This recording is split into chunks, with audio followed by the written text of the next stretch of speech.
இரண்டு பெருநாளுடைய இரவு துவா ஒப்புக்கொள்ளப்படக்கூடிய இரவு. அதனால இந்த இரவு முடிந்தால் முயற்சி செய்து தஹஜ்ஜத் தொழுது நம்ம துவா செய்வோம். அதே மாதிரி இன்ஷா அல்லாஹ் சுபஹ் தொழுகைக்கு நம்ம இமாம் ஜமாத்தோடு தொழுவதற்கு முயற்சி செய்வோம். அதாவது காலையில் சுபஹ் தொழுகைக்கு வரக்கூடியவர்கள் ஏத்திகாஃப் நிய்யத்தோடு வாங்க. வந்துட்டு ஒரு வழியாக மறு வழியாக செல்வது சுன்னத். அதே மாதிரி வரக்கூடிய நாம் தக்பீர் சொல்லிக் கொண்டவர்களாக நாம் பள்ளிவாசலுக்கு வர வேண்டும். அதே போன்று அதாவது குர்பானி கொடுக்கக்கூடியவர்கள் என்ன செய்யணும், இப்போ ஊர்ல கொடுக்குறவங்களும் இருக்கிறாங்க, இங்கே கொடுக்குறவங்களும் இருக்கிறாங்க.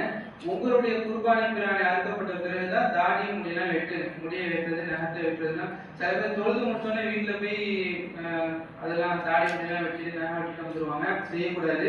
உங்க பிராணி அறுக்கப்பட்ட செய்தி வந்த பிறகுதான் நீங்க நான் தாடி முடி நாங்களாம் வெட்டுறேன். இன்ஷா அல்லாஹ் காலையில குளிக்கிறது சுன்னத்து.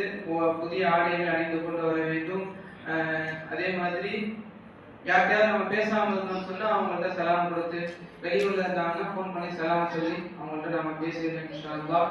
அதே மாதிரி தொழுது முடித்த பிறகு குர்பானி கொடுக்கக்கூடிய ஒவ்வொருவரும் நான் அல்லாஹ்வுக்காக நான் குர்பானி கொடுக்கிறேன். நபைத்துல் உதுஹியத்த லில்லாஹி தஆலா ஃபி ஹாதிஹி ஸனா, இந்த வருடம் உதுஹியாவை அல்லாஹ்வுக்காக நான் கொடுப்பதாக நியத்து செய்து கொள்கிறேன் என்று தொழுகைக்கு பிறகு நாம் என்ன செஞ்சுக்கிறேன், நியத்து செய்து கொள்ள வேண்டும். மாடு பங்கு சேர்ந்தவர்கள் அவருடைய நியத்து 7 பேரோட நியத்தும் ஒரே நியத்தா இருக்குன்னு, நியத்து மோசமா போயிடுச்சுன்னா தொழுகை அந்த குர்பானி கூடாம போயிடும். அதே மாதிரி தொழுது முடிச்ச பிறகுதான் குர்பானி பிராணி அறுக்கப்படும். வெளிநாட்டுல நிறைய பேர் குர்பானி கொடுக்குறீங்க.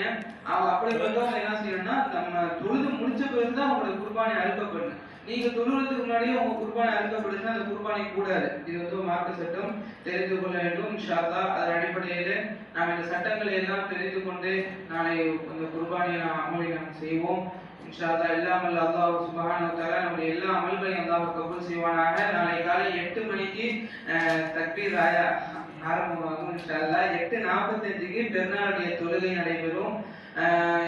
ஜமாத்தார்கள் அனைவரும் கலந்து சிறப்பிக்குமாறு அன்போடு கேட்டுக்கொள்கிறோம். காலை உணவு ஏற்பாடு செய்யப்பட்டிருக்கிறது. தொழுகைக்கு பிறகு, பெருநாள் தொழுகைக்கு பிறகு சரியாக ஒரு 1/2 மணி நேரம் 1 மணி நேரம் கழித்து அந்த உங்களுடைய குர்பானி பிராணிகள் நம்முடைய இடத்திலே அறுக்கப்பட்டு அது பங்கீடு செய்யப்படும். அவரவர்கள் உரிமையாளர்கள் அந்த நிகழ்வில் முழுமையாக கலந்து சிறப்பிக்குமாறு கேட்டுக்கொள்கிறோம். آمين. الحمد لله رب العالمين. اللهم صل على سيدنا محمد وعلى آل سيدنا محمد وبارك وسلم عليه.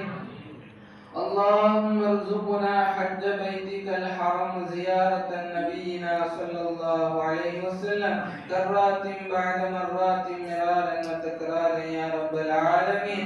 اللهم أنت ربي لا إله إلا أنت، خلقتني وأنا عبدك وأنا على عهدك ووعدك ما استطعت. أعوذ بك من شر ما صنعت، وأبوء لك بنعمتك علي وأبوء لك بذنبي فاغفر لي فإنه لا يغفر الذنوب إلا أنت يا رب العالمين. يا الله ரஹ்மானே, இது நேரம் வரை நாங்கள் செய்த எல்லா அமல்களையும் அங்கீகரிப்பாயாக. யா அல்லாஹ் ரஹ்மானே, இந்த புனிதமான அரஃபாவுடைய நாளிலே இந்த நிகழ்வுகள், ஜிக்ருடைய நிகழ்வுகள், ஸலவாத்துடைய நிகழ்வுகள், துஆவுடைய நிகழ்வுகள், மஹரிப் பிறகு உண்டான உணவு ஏற்பாடு, ஜிக்ர் மஜ்லிஸ், துஆ மஜ்லிஸ், இதை அனைத்தையும் ஏற்பாடு செய்த நல்ல உள்ளவங்கள், இதற்காக உதவி செய்தவர்கள், இதற்காக ஹிதமத் செய்தவர்கள், அவர் அனைவருடைய வருமானத்திலும், பொருளாதாரத்திலும், செல்வத்திலும், ஈமானிலும், தக்வாவிலும், இஸ்லாத்திலும் நீ மென்மேலும் பரக்கத்து செய்வாயாக. யா அல்லாஹ் ரஹ்மானே, இன்றைய நாளை போன்று, பெருநாளுடைய நாளை போன்று எல்லா நாட்களிலும் யா அல்லாஹ் நாங்கள் இமாம் ஜமாத்தோடு தொழக்கூடிய பாக்கியத்தை நசீபாக்கி தருவாயாக. யா அல்லாஹ் ரஹ்மானே, குடும்பத்தோடு ஹஜ் செய்யக்கூடிய, உம்ரா செய்யக்கூடிய நசீபை தருவாயாக. யா அல்லாஹ் ரஹ்மானே, புனிதமான இந்த அரஃபாவுடைய நாளிலே யா அல்லாஹ் அரஃபாவுடைய மைதானத்திலே உன்னிடத்திலே கண்ணீர் வடித்து மன்றாடி அத்துணை ஹாஜிமார்களை வசீலாவாக ஆக்கி கேட்கிறோம். யா அல்லாஹ் எங்கள் ஒவ்வொருவர்களுக்கும் ஹஜ்ஜை நசீபாக்கி தருவாயாக. யா அல்லாஹ் புனிதம் நிறைந்த காபத்துல்லாவை கண்களால் கல்பால் தரிசிக்கின்ற நசீபை தருவாயாக.